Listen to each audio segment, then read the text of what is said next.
যেমন আইনকে যেদিন প্রয়োজন হয় নাই তখন ছুড়ে ফেলেছে, যেদিন বঙ্গবন্ধু শেখ মুজিবুর রহমানকে প্রয়োজন হয় নাই সেদিন ছুড়ে ফেলেছে, যেদিন জিয়াউর রহমানকে প্রয়োজন হয় নাই সেদিন ছুড়ে ফেলেছে, যেদিন এরশাদের প্রয়োজন হয়নি তাকে ছুড়ে ফেলেছে, যেদিন খালেদার প্রয়োজন হয়নি তাকে ছুড়ে ফেলেছে। আজকে সেই ছুড়ে ফেলার ঘটনাচক্র ঘটছে কিনা আমি তো জানি না। আমি বারবার হুঁশিয়ার করতে চেষ্টা, ওরা আমাদেরই সন্তান। রাষ্ট্র পরিচালক যত উন্নতি করুন তিনি ব্যর্থ যদি জনগণের মনে ঘৃণা সঞ্চার হয়। আমি এই 3 দিন গ্রামে গ্রামে ঘুরে দেখেছি যে কিশোর তারা এখনো তরুণ হয়ে সারে নাই, তাদের মনে কি ঘৃণা, কি ধিক্কার, কি ক্ষোভ।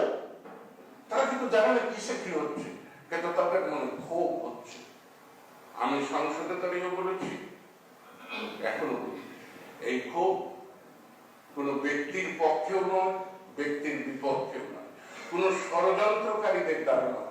ষড়যন্ত্রকারীদের বাতাস দিলে সেটা একটু উত্তাপটা বাড়ে, এটা তৈরি হয়েছে আমরা যারা দেশ চালাচ্ছি বলে অহংকার করি তাদের কারণে। অবশ্যই বাবার উদ্দেশ্যে স্বাধীনতা বিধান শক্তি, তো তাই যদি আমরা বিশ্বাস করি তাহলে আমি বঙ্গবন্ধুর কাদের সাথে গিয়ে বলবো যে বাংলাদেশের মানুষ তোমাকে বোঝে না, আমি তোমাকে শ্রদ্ধা করি এক জায়গায়। তুমি মুক্তিযুদ্ধ নিয়ে আমার খুব বেশি মাথা ব্যথা নেই, মুক্তিযুদ্ধ অনেকেই করেছে, কিন্তু ৭৫-এর 15ই আগস্টে ওই রাত্রি 12টা পর্যন্ত যারা বলেছে এক নেতা এক দেশ, বঙ্গবন্ধুর বাংলাদেশ, কিন্তু 5টা 17 মিনিটের সময় যখন 32-এ বঙ্গবন্ধুর লাশ পড়ে রইল তখন কাউকে খুঁজে পাওয়া যায়নি। সেদিন তুমি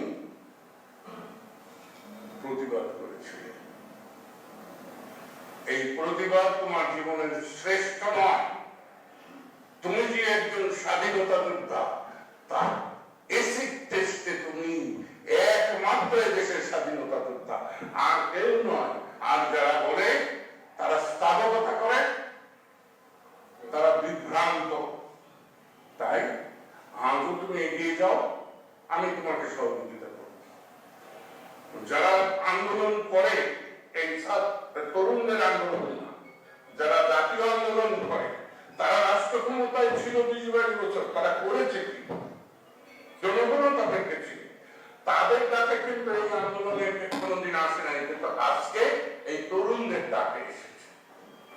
আর আমি একেবারে প্রধানমন্ত্রীকে বলবো, এনএসএ আইনকে রক্ষা করতে পারে, ছাত্র সমাজ এরশাদকে রক্ষা করতে পারে, ছাত্রদল খালেদাকে রক্ষা করতে পারে। তাই ছাত্রলীগ কাউকে রক্ষা করতে পারবে তা না। আর আমরা যে ছাত্রলীগ করেছি, আজকের ছাত্রলীগের সে চরিত্র নয়। তাই পরিস্থিতি বুঝে সত্যি যদি মানবতার জননী হন, সত্যি যদি গণতন্ত্রে বিশ্বাস করেন, আর সত্যি যদি বঙ্গবন্ধুকে প্রতিনিধিত্ব করেন, বঙ্গবন্ধুর প্রতি যদি সামান্যতম পিতার প্রতি ছোটতা থাকে, তাহলে বঙ্গবন্ধুর সম্মান রক্ষার্থেই সন্তানদেরকে আঁচলে আশ্রয় দিন। যারা নিহত হয়েছে, যেভাবে নিহত হয়েছে তার বিচার করুন, কমিশন গঠন করুন, ক্ষতিপূরণ দিন, এবং সংসদ ডেকে বা সুপ্রিম কোর্ট যে কোনো সময় বসে, ভারতীয় সুপ্রিম কোর্ট রাত্রি 1টায় বসার ইতিহাসে সুপ্রিম কোর্ট যে কোনো সময় বসতে পারে, বসে এর সমাধান করুন।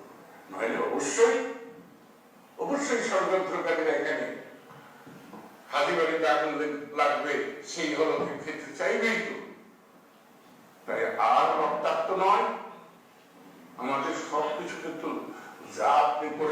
মেট্রো রেল ধ্বংস হয়ে গেছে কালকে, বহুত কিছুদিন ইতিমধ্যে ধ্বংস হয়ে গেছে। অতএব শুভবুদ্ধির উদয় হোক সবার। আমি তরুণদেরকেও বলবো, যদি সঙ্গত আচরণ সরকার করে, রাষ্ট্র করে, সেটা মেনে নিয়ে শান্তির পথে, সৌহার্দ্যের পথে, ভালোবাসার পথে এগিয়ে চলো। ধন্যবাদ। জয় বাংলা।